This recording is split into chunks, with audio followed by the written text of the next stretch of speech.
মুসিবতে না পাই যদি, মুসিবতে না পাই যদি, করুণা তোমার কবরে হাসরে কি হবে আমার, কবরে হাসরে কি হবে আমার। মোহাব্বতে সবাই বলি, মুসিবতে না পাই যদি, মুসিবতে না পাই যদি, করুণা তোমার কবরে হাসরে কি হবে আমার, কবরে হাসরে কি হবে আমার। আমার বাবারা ভাইয়েরা, মরণের কথা স্মরণ আছে তো? সারা জীবন বেঁচে থাকবো, কে কে হাত তুলে দেখায়?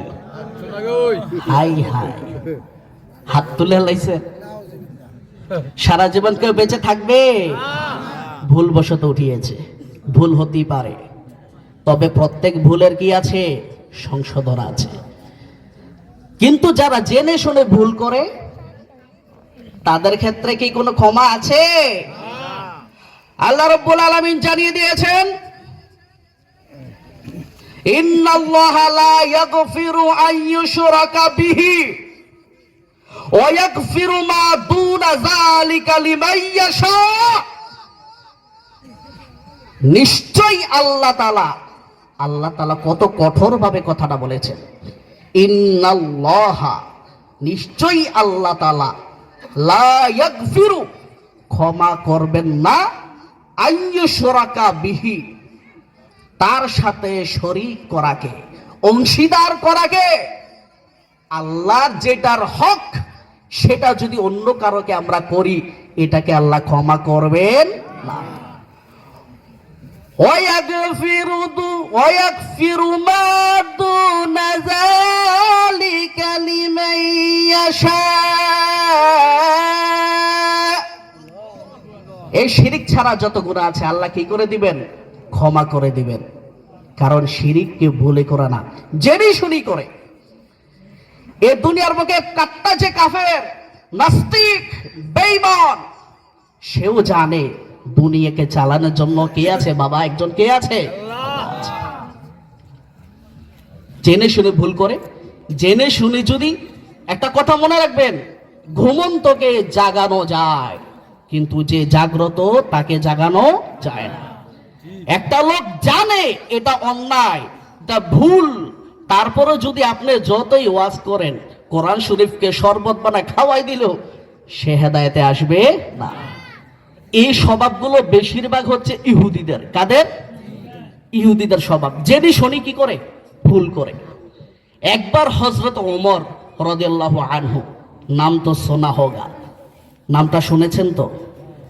হযরত ওমর রাদিয়াল্লাহু আনহু ইসলামের দ্বিতীয় খলিফা।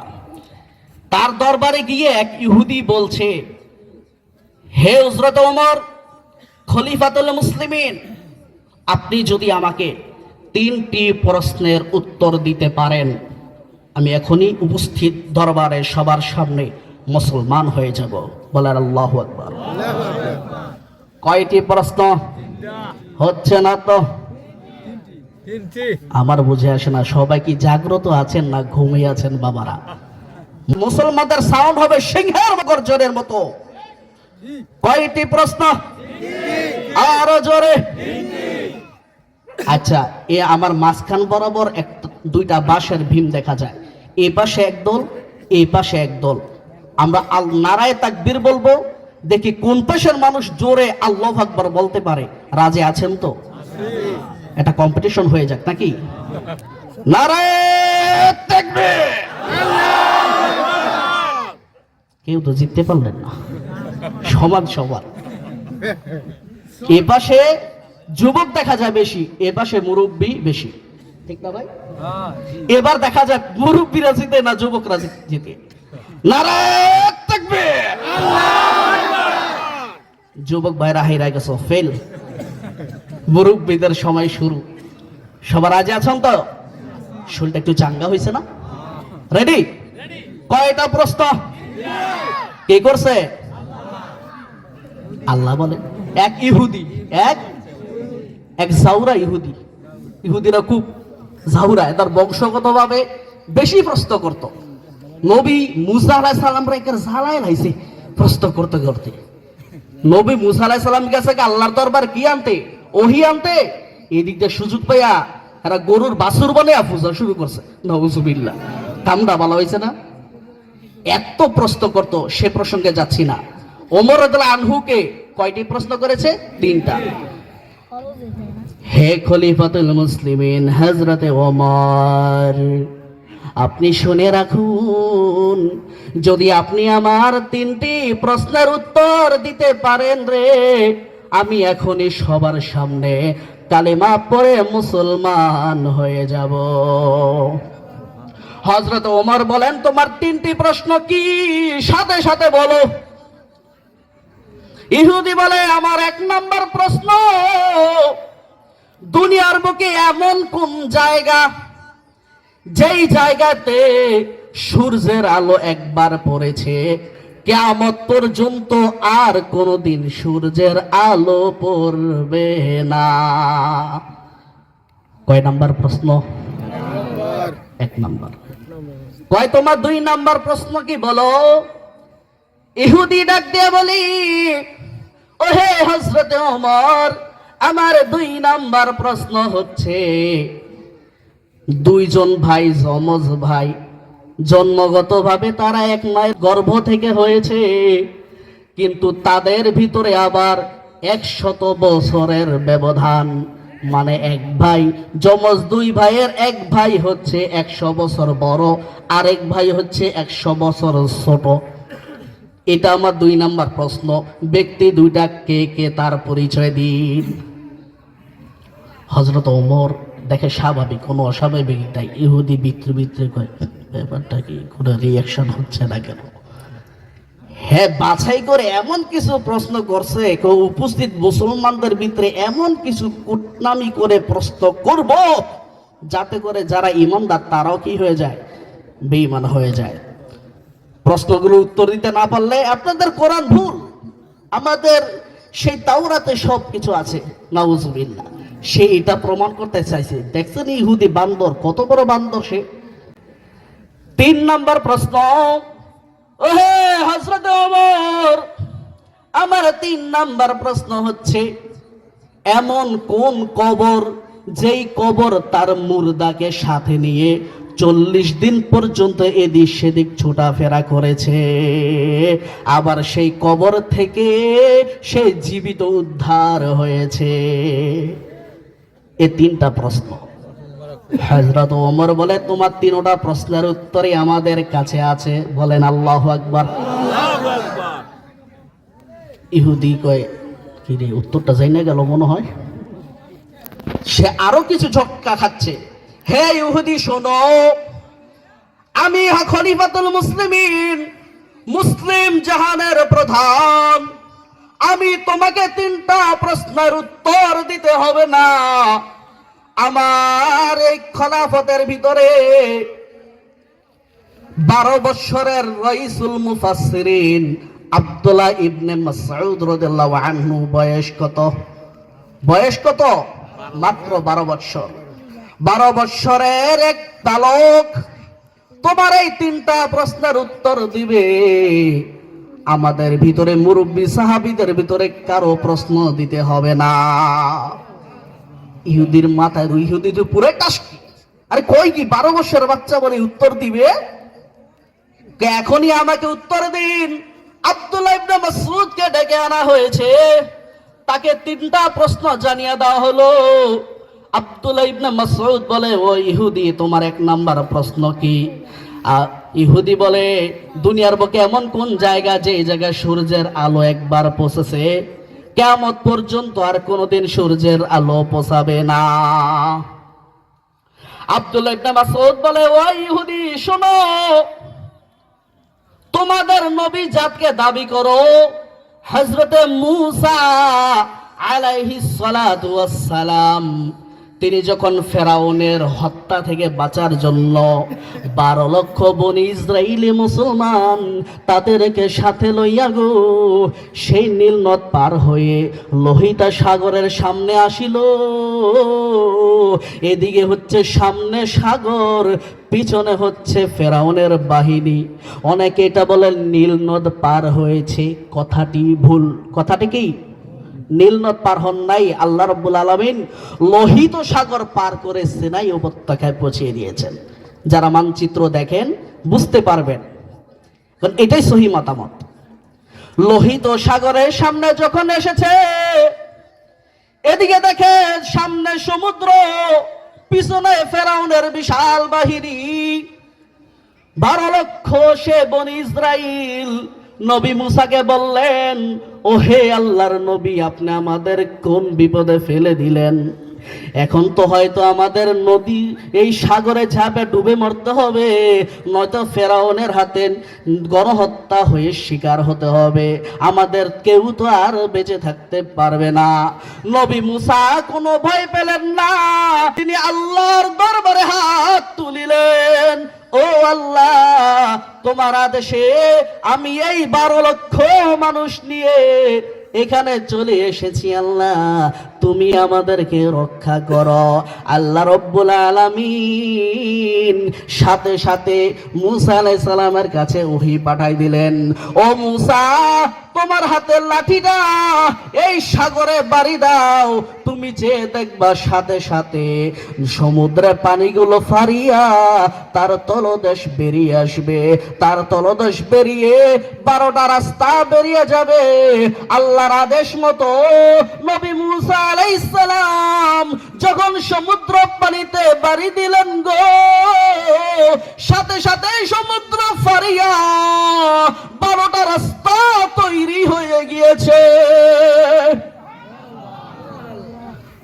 পাহাড়ের চিপা দিয়ে গেলে যেমন দেখা যায় দুই পাশে উঁচু উঁচু বিশাল পাহাড়, বনি ইসরাইলের মুসলমানরা যখন পার হইতেছিল তারা চেয়ে দেখে তাদের দুই পাশে সমুদ্রের উঁচু উঁচু বিশাল পানির পাহাড়। সবকিছু করেন কে?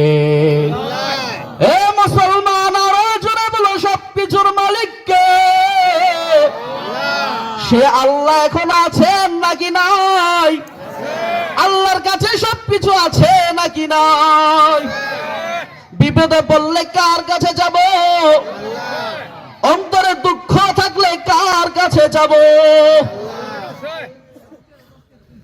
এখন আব্দুল্লাহ ইবনে মাসউদ বলে, ও ইহুদি শোনো, ওই 12 লক্ষ ইহুদি যে রাস্তা দিয়ে হেঁটে হেঁটে পার হয়েছেন গো, তারা চলে যাওয়ার পরে ফেরাউনের বাহিনী যখন সেখানে নামলো, ফেরাউন সহ তার বাহিনীকে পানি একেবারে পিষে ফেলেছে।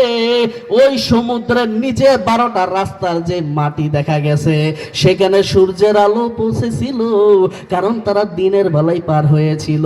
ওই জায়গায় কোনোদিন কিয়ামত পর্যন্ত আর সূর্যের আলো পৌঁছাবে না। আল্লাহু আকবার। আপনারা এই প্রশ্নের উত্তর দিতে পারবেননি? 12 বৎসরের যুবক উত্তর দিয়েছে, কেন? কারণ তার সাথে কোরআনের সংস্পর্শ ছিল। ঠিক কিনা? ইহুদি আবার বলে, বুঝলাম, এবার আবার 2 নম্বর প্রশ্নের উত্তর দেন। সে মনে মনে ভাবে, একটা হয়তো ঝরে বকে পেয়ে লাইছে, 2 নম্বরটা কি করব? 2 নম্বর কি প্রশ্ন ছিল? এমন যমজ 2 ভাই, তাদের ভিতরে 100 বছরের ব্যবধান। হযরত আব্দুল্লাহ ইবনে মাসউদ বলেন, ও হে ইহুদি শোনো, তোমার 2 নাম্বার প্রশ্নের উত্তর হচ্ছে, ইনি হচ্ছেন একদা আল্লাহর নবী হযরত উযাইর আলাইহিস সালাম। নবীর নাম কি? উযাইর। বলেন, উযাইর। উযাইর নাম কি? উযাইর আলাইহিস সালাম হঠাৎ করে চেয়ে দেখলেন একটি জনমানবহীন একটা ভূমি, যেখানে সবকিছু লণ্ডভণ্ড হয়ে ধ্বংস হয়ে গিয়েছে, আর কিছু মানুষের হাড় ঘোর পড়ে আছে। তিনি নবী আল্লাহর দরবারে বললেন, ওগো আল্লাহ, তুমি তো বলেছো আমাদের মৃত্যুর পরে তুমি আবার আমাদেরকে জীবিত করবে। আল্লাহ আমি বিশ্বাস রাখি গো আল্লাহ, কিন্তু তারপর তুমি আমাদেরকে কিভাবে এখান থেকে উত্তোলন করবে আমার এটা বুঝে আসে না। আমি বিশ্বাস করি, তবে কিভাবে উত্তোলন করবে আমি এটা ভালো করে বুঝতে চাই। আল্লাহ রাব্বুল আলামিন হযরত উযাইর আলাইহিস সালামকে সাথে সাথে মৃত্যু দিয়ে দিলেন। কি দিলেন? মৃত্যু দান করলেন। মৃত্যু দান করার সাথে সাথে তার যে উট ছিল, গাধা ছিল, সবগুলোর মৃত্যু হয়ে গেল। এদিক দিয়ে কিছুক্ষণ পরে হযরত উযাইর আলাইহিস সালাম দেখলেন তিনি আবার জাগ্রত হয়ে গিয়েছে। তার সামনে দেখে কিছু আঙ্গুর ফল ছিলেন তো, কিছু আঙ্গুর তরু তাজা তার সামনে পড়ে আছে। আর তার সাথে যে ঘোড়া, যে গাধা ছিল, সবগুলো একেবারে মরে পচে মাটির সাথে মিলে গেছে, এমনকি তাদের হাড়গোড় পর্যন্ত মাটির সাথে মিশে গেছে। হযরত উযাইর আলাইহিস সালাম চুপ করে বসে আছে। হঠাৎ করে দেখেন আল্লাহর ফেরেশতা হযরতে জিবরাইল আলাইহিস সালাম সেখানে উপস্থিত হয়ে বলেন, ও আল্লাহর নবী, আল্লাহর কাছে আপনি যে প্রশ্ন করেছিলেন তার উত্তর আপনি নিজ চোখে দেখতে পাবেন। এখন তিনি চেয়ে দেখলেন তার চোখের সামনে তার ঘোড়ার হাড়গুলো সব একসাথে জমা হতে শুরু হয়ে গেছে। আল্লাহু আকবার। মাটির ভিতর থেকে ঘোড়ার হাড়গুলো বের হচ্ছে, সে হাড়ের ভিতরে আবার গোশত তৈরি হয়ে যাচ্ছে, রগ রেশা রক্ত তৈরি হয়ে যাচ্ছে, চামড়া তৈরি হয়ে যাচ্ছে। সবকিছু তৈরি হওয়ার পরে ঘোড়া জাগ্রত হয়ে গেল, জীবিত হয়ে ঘোড়া আবার দাঁড়িয়ে গেল। ঘোড়া দাঁড়িয়ে তার মালিকের সামনে চলে আসলো। হযরত উযাইর আলাইহিস সালাম বুঝতে আর বাকি রইল না, সাথে সাথে তিনি সেজদায় পড়ে গেলেন। আল্লাহ আমি এটা জানতে চেয়েছিলাম, আর তুমি আমার ঘোড়াটাকে মেরে আবার জীবিত করে আমাকে দেখিয়ে দিয়েছো। তুমি কত বড়ই না আল্লাহ মহান। আমি তো সামান্য সময় ঘুমিয়েছিলাম, এ সামান্য সময় তুমি এত বড় কুদরত দেখাই দিলা। হযরতে জিবরাইল বলেন, ও আল্লাহর নবী, না না, আপনি ভুল সিদ্ধান্ত নিয়েছেন। এই ঘোড়াটা যেইভাবেই জীবিত হয়েছে ঠিক আপনিও সেইভাবেই জীবিত হয়েছেন। আপনি যখন ঘুমিয়েছিলেন তখন আপনি সেই ঘুমানোর ভিতরে আপনার মৃত্যু হয়ে গিয়েছিল, আর এদিক দিয়ে 100 বছর পার হয়ে গিয়েছে। এই 100 বছর পরে আপনাকে আবার জীবিত করা হলো। হযরত উযাইর তো অবাক, আমি একটু আমার এলাকা গিয়ে দেখতে চাই। এলাকার ভিতরে গিয়ে দেখে তার যেই যমজ ভাই সে অত্যন্ত বৃদ্ধ এবং লাঠি নিয়ে চলাফেরা করতে হচ্ছে, আর সে এখনো যুবক। এ উযাইর এবং তার ভাই তারা দুইজন যমজ, এক মায়েরই সন্তান, কিন্তু আল্লাহর কুদরতি ভাবে তাদের ভিতরে 100 বছরের ব্যবধান হয়ে গিয়েছিল। আল্লাহু আকবার। ইহুদি 2 নম্বর প্রশ্ন উত্তর পেয়েছে তো। এবার 3 নম্বর প্রশ্ন, এমন কোন কবর যেই কবর তার মালিক মুর্দাকে নিয়ে 40 দিন পর্যন্ত চলাফেরা করার পরে আবার সেই কবর থেকে জীবিত মুর্দা উদ্ধার হয়েছে? হযরত আব্দুল্লাহ ইবনে মাসউদ বলেন, ও ইহুদি শোনো, ইহুদি শোনো রে, ইনি হচ্ছেন আল্লাহর নবী হযরতে ইউনুস আলাইহিস সালাম। সকলে বলি আল্লাহু আকবার। হযরত ইউনুস আলাইহিস সালাম তার গোত্রের লোকদেরকে দাওয়াত দিলেন, কিন্তু তারা দাওয়াত মানে নাই। তারা দাওয়াত না মানে উল্টা তারা ইউনুস আলাইহিস সালামকে গালাগালি মন্দ কথা বলে দিল। ইউনুস আলাইহিস সালাম চিন্তা করলেন তাদের দাওয়াত দিয়ে কোনো লাভ নাই, আমি অন্য কোথাও গিয়ে দ্বীনের দাওয়াত দিয়ে মানুষকে মুসলমান করি। কিন্তু এটা ছিল তার ভুল সিদ্ধান্ত। আগের কালে নবী রাসূলদেরকে আল্লাহ যে অঞ্চলে পাঠাইতেন ওই নবী রাসূলদেরকে সেখানেই থাকতে হতো, আল্লাহর অনুমতি ছাড়া অন্য কোথাও যাওয়ার কোনো অনুমতি ছিল না। আমাদের নবীজি যখন মক্কাতে ছিলেন সমস্ত সাহাবীদেরকে মদিনায় পাঠিয়ে দিয়েছিলেন, কিন্তু তিনি সাথে সাথে মদিনায় যান নাই। কারণ আল্লাহর অনুমতি ছিল না। যখনই আল্লাহর অনুমতি এসেছিল তখন তিনি সাথে সাথে মক্কা ছেড়ে মদিনাতে চলে গিয়েছিলেন, ঠিক কিনা? ইউনূস আলাইহিস সালাম যখন দাওয়াত দিলেন, দাওয়াত কবুল করলো না, উল্টা তাকে গালমন্দ করলো। এই খাইচ্ছদের স্বভাবের মানুষ এখনো আছে না নাই? কম না বেশি? ভাই নামাজ পড়েন না কেন? একদিন তো আপনারা মরতেইব। হে মিয়া, আপনার খাইয়ালে কোনো কাম নাই। মন ঠিক তো সব ঠিক, নাউজুবিল্লাহ। মন ঠিক সে সব ঠিক, এমন কথা বলে কিনা? পানির ভিতরে জ্বললে আগুন, যে আগুন আর নিবে না। আঙ্গ বাবার মুরিদ হইলে নামাজ রোজা লাগে না। নাউজুবিল্লাহ কইতেন না?